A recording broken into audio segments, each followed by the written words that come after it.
You will hear a number of different recordings, and you'll have to answer questions on what you hear. There will be time for you to read the instructions and questions, and you'll have a chance to check your work. All the recordings will be played once only. The test is in 4 sections. At the end of the test, you will be given 10 minutes to transfer your answers to an answer sheet. Now turn to Section 1. We'll hear a man telephoning a library to find out about joining. First, you have some time to look at questions 1 to 5.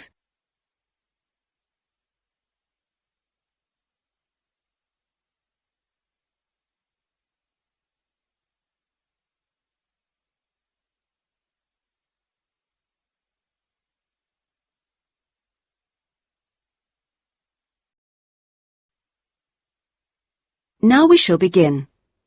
You should answer the questions as you listen, because you will not hear the recording a second time. Listen carefully and answer questions 1 to 5. Good morning, North College Library. How can I help you? I was wondering if it was possible to join the library. Are you a student at North College? No, I'm not, but someone told me it was possible to join even if I wasn't. That's right, it is. Are you over 18?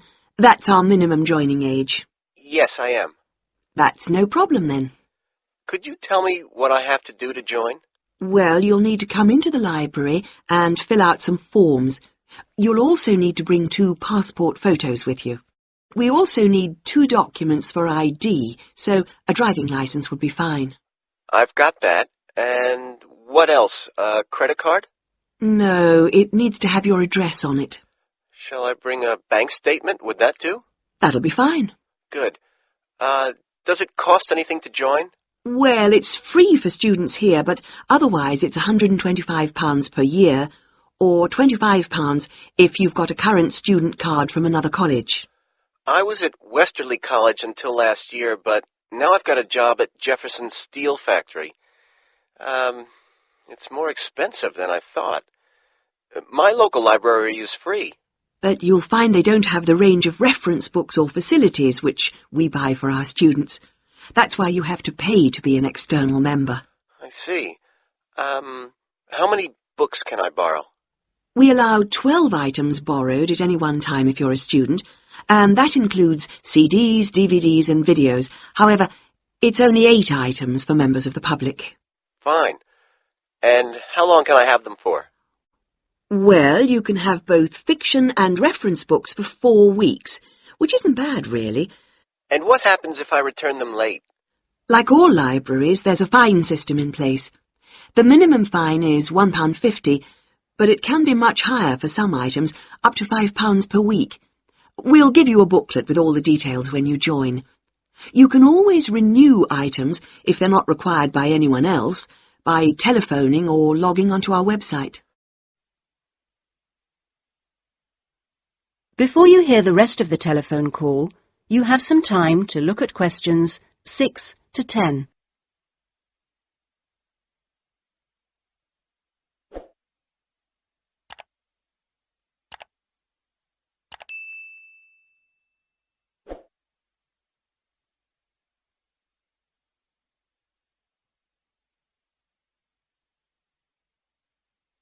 Now listen and answer questions 6 to 10.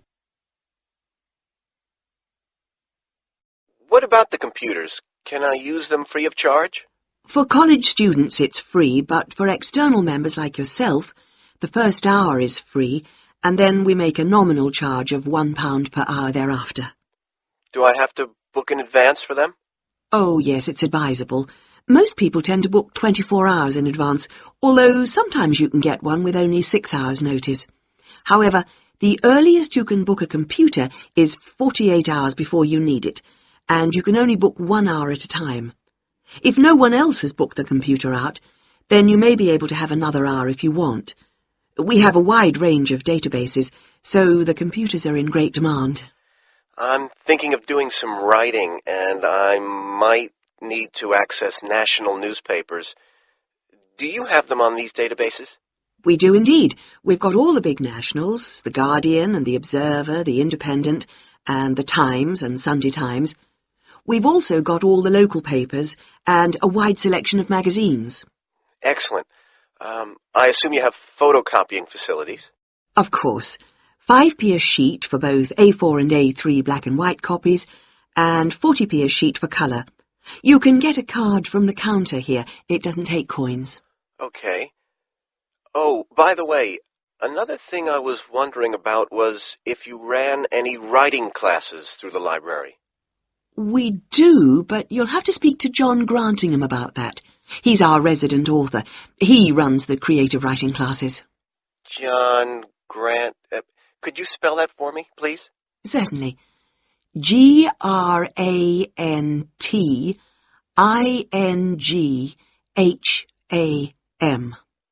Are the classes here at the library? Yes, he's here on Thursday evenings. Oh, no, sorry, Friday. He's just changed it. You can contact him by emailing the library. Okay. Right. Well, that's about all I need to know. Thank you. I'll be along later this week to join. Thanks. Bye. That is the end of section 1. You now have half a minute to check your answers.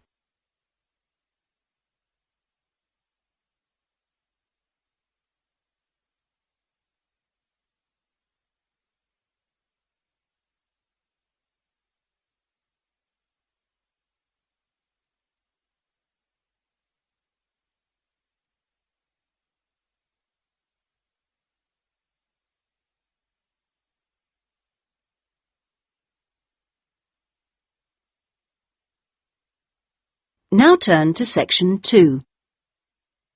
A man called Dan Pearman talking on the radio about Pedal Power, a UK charity which sends bicycles to people in developing countries. First, you have some time to look at questions 11 to 15.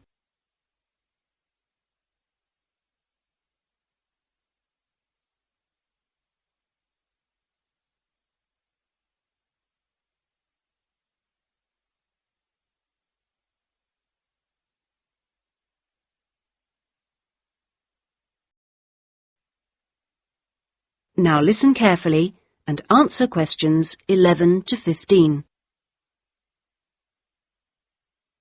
My name's Dan Pearman, and I'd like to talk about the work of Pedal Power, a small charity based mainly in the UK. I'll be giving our contact details at the end, if anyone would like to find out more about how to support us. But first, how the charity began.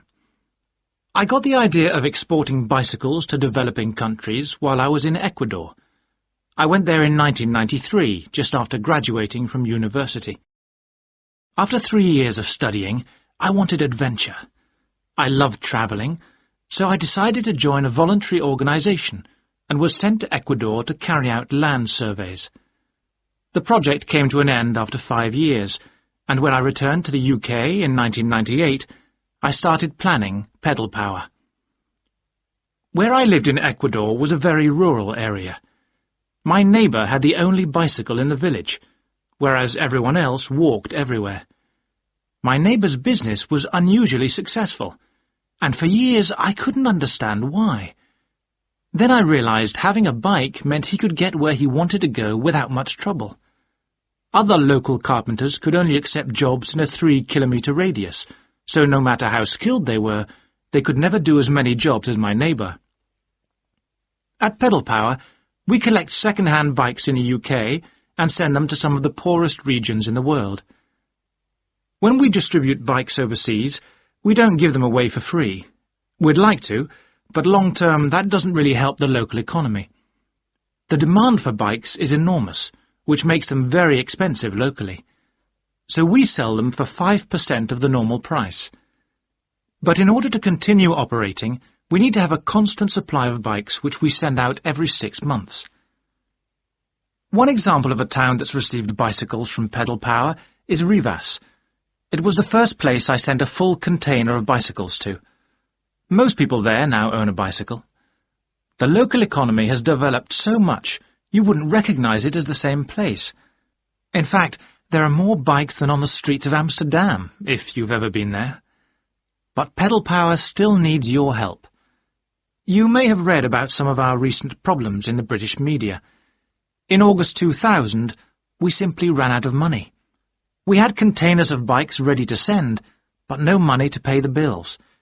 It was a terrible situation. We managed to ensure the bikes went out on time, but the other problems carried on for several months.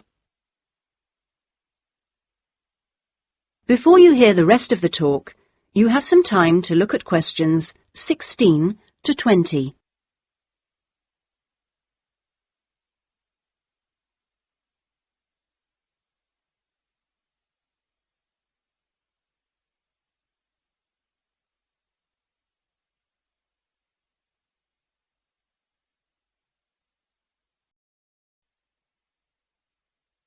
Now listen and answer questions 16 to 20.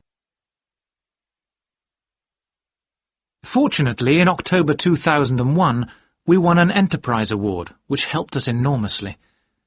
We invested 15 of the £75,000 prize money to help secure our future. Winning the award helped raise our profile, and the money enabled us to pay all our shipping costs, which represent our greatest expense. Pedal power changes lives. When someone gets a bicycle from us, they see a 14% increase in their income. We're currently looking to invest in computers so that our office staff can do an even better job. Because of our work, people in a number of countries now have a better standard of living. So far, we've provided 46,000 people with bikes. But we'd like to send more, at least 50,000 by the end of the year. Now, there are many ways in which you can support the work of Pedal Power, not just by taking a bike to a collection in your area. I should also like to say, if you do have a bike to donate, it doesn't matter what condition it's in.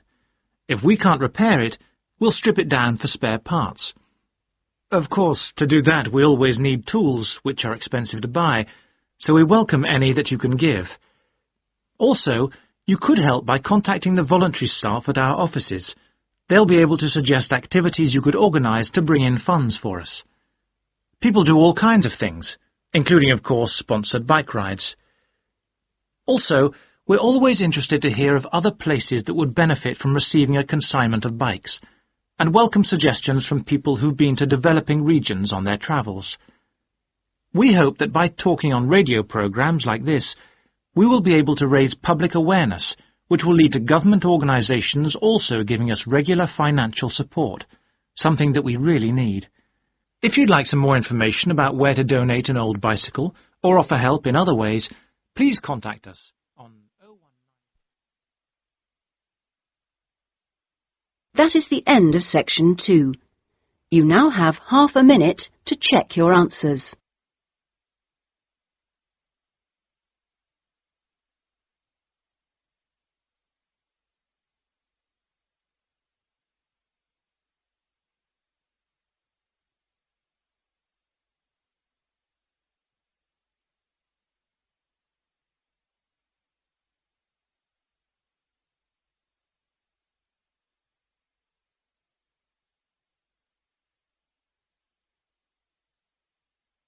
Now turn to section 3.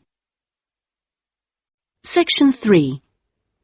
You will hear a discussion between a college tutor and two students, Christina and Ibrahim.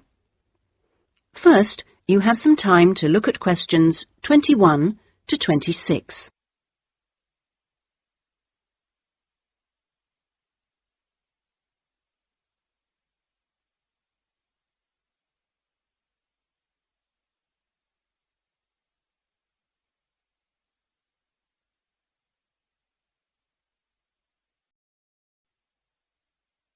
Now listen carefully and answer questions 21 to 26. First of all, I'd just like to say, Christina and Ibrahim, that I really enjoyed watching your video about student life last week. And I could see that the rest of the group did too. You did really well, and I hope that you got a lot out of it. I'd like to use this tutorial as a feedback session where you reflect on the experience of doing the project. So, Christina, I was wondering, what did you enjoy most about making the video? I liked using the camera. Is it the first time you've operated one like that? Yes, it is. Well, the results were very good. Anything else? I also enjoyed visiting one of the British students we filmed. I'd never been inside a British home before. Okay, Christina, thanks. What about you, Ibrahim? What did you enjoy? Well, for me, it was a very good chance to get to know students who are on other courses, because everyone in our group is studying English, and we don't usually have much to do with the rest of the college. Yes, good. Do you think you'll maintain the contact now? Well, I hope so. I've invited 3 of them to have dinner with me next week. Great. If you haven't decided what to make yet, I can tell you they'll love trying Arab dishes. And, of course, it's good for your English, too. Christina, what did you find? What was the most useful aspect of the project from the point of view of the English practice? I think when we were being shown how to edit the film, we had to follow the instructions, and that was very good practice for me. And I also learned some technical words that I hadn't heard before. What about you, Ibrahim? What was the most useful for your English? It was listening to the British students, because they don't speak as slowly as most of the tutors on our course. I think they speak at natural speed, so it forces me to get used to it. And they use a lot of slang. So you learned some new words which will be useful? Yes. Good. I'm glad it helped. Well, we've talked a little bit about enjoyment and about language practice. Were there any other benefits? What else did you feel you'd learned from the project? Was it useful in other ways? Yes, well, firstly, I learned how to use a video camera, and also I think I really learned a lot about working together with other people. I've never done anything with a group before, and we had to find ways of cooperating, and compromising, and sometimes persuading people when they don't agree with you. Yes, that is a very useful experience, I know. Before you hear the rest of the discussion, you have some time to look at questions 27 to 30.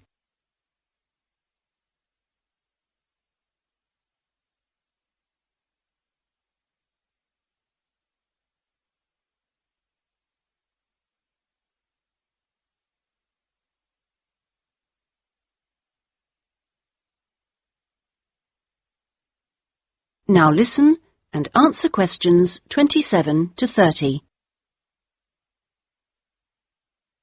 What about you, Ibrahim? Well, I think I learnt a lot about how important editing is. When you're filming, you think that everything's going to be interesting, but in fact we cut around half of it in the end, and then it was much better. Good. Well, one last thing I'd like to ask. What mistakes do you think you, as a group, that is, made? I mean, to put it another way, if you had to do it all over again, is there anything you'd do differently? We didn't plan very well. For example, we didn't decide on dates when we'd complete each separate step of the project, and we should have agreed about that in the beginning, because we were always late with everything. Right. Anything else? I think we should have tried to experiment more with the camera. I mean, with angles and the focus and that kind of thing. So you should have been more ambitious. Do you agree, Ibrahim? Not really. In fact, I think we were too ambitious. We were inexperienced, and we didn't have a lot of time, and we tried to do too much, to make a long film. Next time I would make a shorter one and try to get the quality better. Well, that's very interesting. Next semester we will be doing another video project with a different content, of course, but you'll have an opportunity to put into practice what you've learned this time. Do you have any ideas about a different... That is the end of section 3. You now have half a minute to check your answers.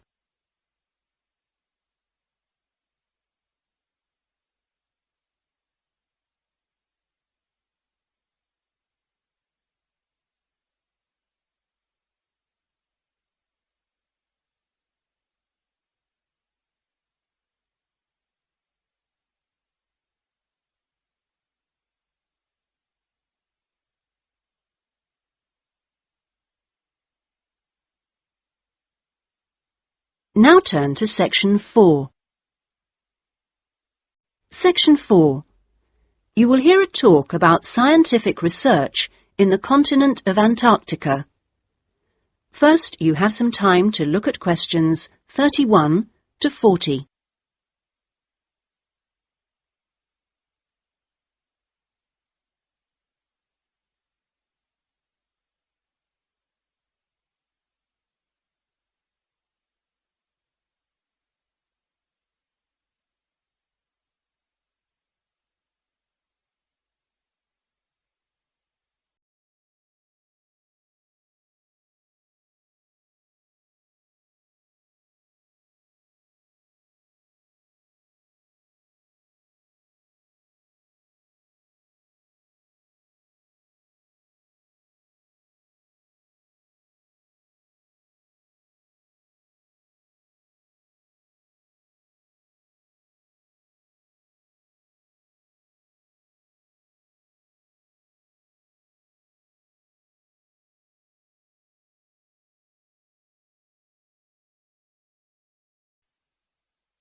Now listen carefully and answer questions 31 to 40.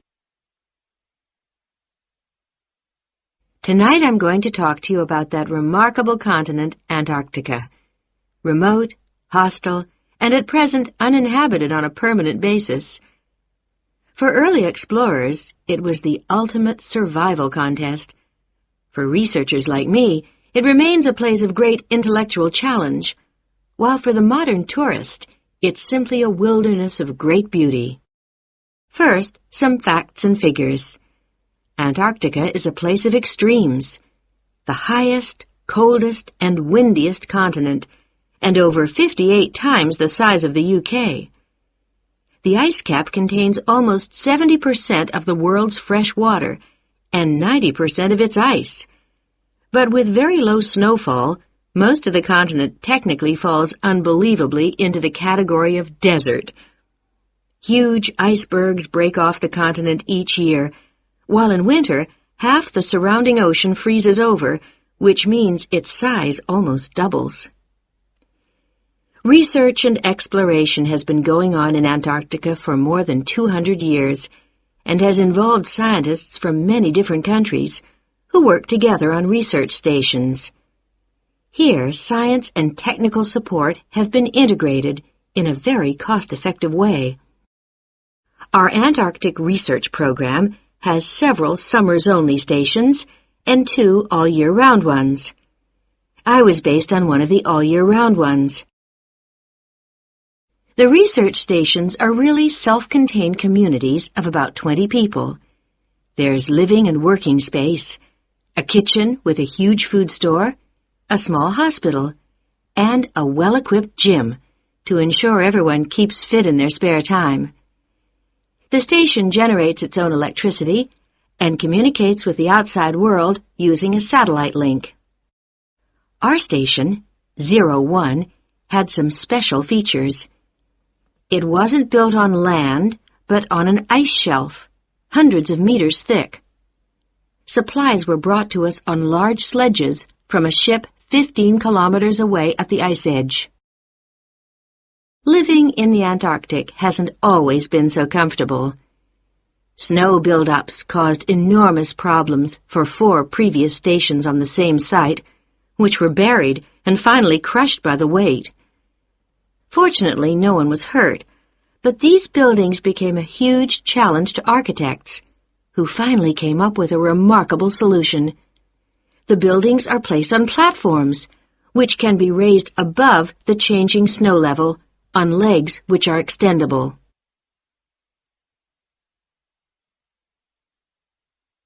Food is one of the most important aspects of survival in a polar climate. People living there need to obtain a lot more energy from their food, both to keep warm and to undertake heavy physical work. Maybe you know that an adult in the UK will probably need about 1,700 kilocalories a day on average. Someone in Antarctica will need about 3,500, just over double. This energy is provided by foods which are high in carbohydrate and fat. Rations for fieldwork present an additional problem. They need to provide maximum energy, but they must also be compact and light for easy transport. Special boxes are prepared, each containing enough food for one person for 20 days. You may be familiar with coffee processed by freeze-drying, which preserves the quality of the food product while making a large saving in weight. Well, this type of presentation is ideal in our situation. It wasn't available to earlier polar explorers whose diet was commonly insufficient for their health. I think that being at the cutting edge of science has a special appeal for everyone working in Antarctica, in whatever capacity. As a marine biologist, my own research was fascinating, but it's perhaps climate change research that is the most crucial field of study. Within this general field, surveying changes in the volume and stability of the ice cap is vital, since these may have profound effects on world sea levels and on ocean currents. A second important area is monitoring the size of the hole in the ozone layer above Antarctica, since this is an indicator of global ultraviolet radiation levels. Thirdly, bubbles in the ice sheet itself provide an index of pollution, because frozen inside them are samples of previous atmospheres over the past 500,000 years, and these provide us with evidence for the effects of such human activities as agriculture and industry. There are an increasing number of opportunities for young people to work for a period in Antarctica, not only as research assistants in projects like mine, but also in a wide range of junior administrative and technical positions, including vacancies for map makers. I hope that the insights I've provided will encourage you to take up these opportunities in this fascinating continent. That is the end of section 4. You now have half a minute to check your answers.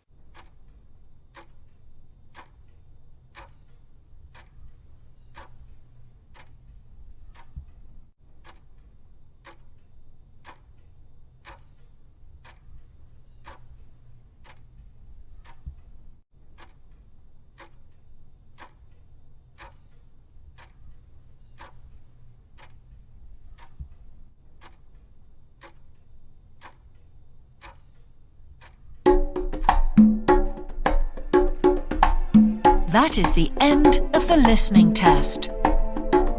In the IELTS test, you would now have 10 minutes to transfer your answers to the answer sheet.